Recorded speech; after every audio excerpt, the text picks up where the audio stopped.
Bianca Belair just commented on Bayley's return, so we'll see what's going on there. We'll also see the latest on The Rock versus Roman Reigns, Rhea Ripley, Apollo Crews, and more. 2022 has already seen some big returns for WWE, such as Cody Rhodes, Ronda Rousey, and so much more. One of the big 2022 returns that is still on the way is Bayley. Bayley was right in the middle of a great title feud with Bianca Belair last summer before going down with a freakish knee injury. There's a lot of theories and fantasy bookings for Bayley's return, but one of the most popular ideas since WrestleMania was the idea of Bayley returning to attack Bianca Belair. Remember that Bayley was locked in for a title match against Bianca Belair at last year's Money in the Bank event before going down with that injury. So you just know that Bayley's character has to feel entitled to that title match that her injury robbed her of. So how insane and poetic would it be for Bayley to return at Money in the Bank, the same event she was supposed to compete at last year, to attack Bianca Belair, the same individual who was supposed to face her last year? That would be another one of those insane full circle moments if we had a chance to see Bianca Belair and Bayley interact at Money in the Bank this year. So that is a very popular return theory for Bayley. Just pick up exactly where you last left off at with Bianca Belair. And it looks like Bianca is well aware of this idea and possibility as well. Bianca Belair was recently interviewed by Sports Illustrated and had this to say, quote, "We have a whole roster full of talented women who want that title, whether that's Rhea Ripley, Liv Morgan, Carmella, Dana Brooke, Tamina, Nikki, Doudrop.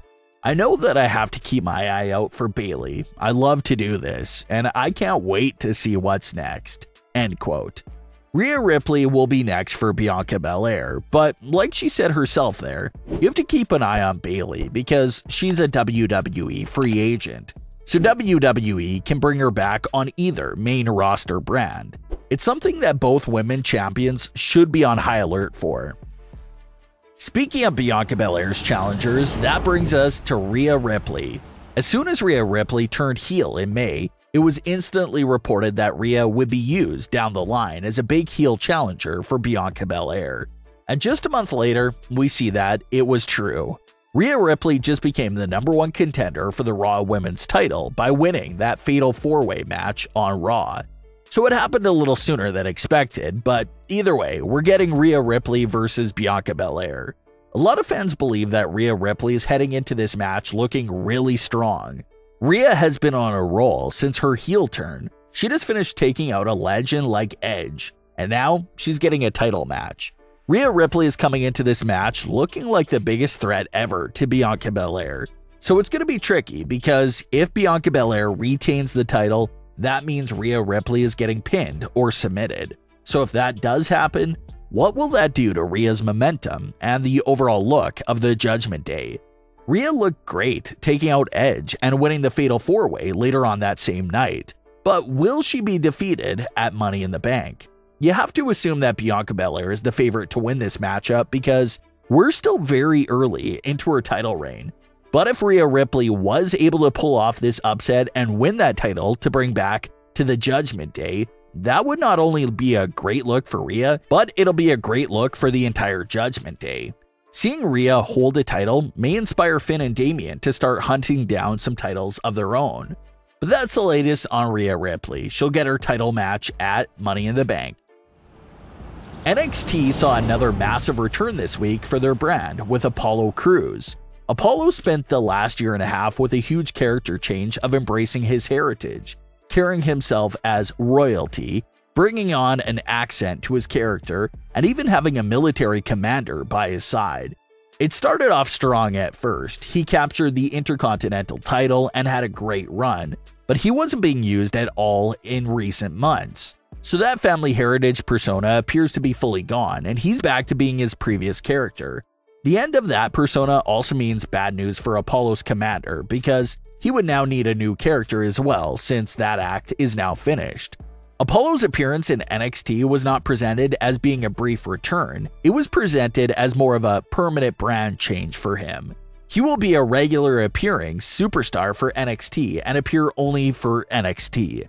And in no way is this demotion at all. Just look at Mandy Rose as a perfect example. She was a main roster star that went back to NXT and ended up finding the best success of her career in NXT. So she's a great example for all the main roster talent that's returning to NXT. You get a fresh start and opportunity to reinvent yourself and see some of the best success of your WWE career so far.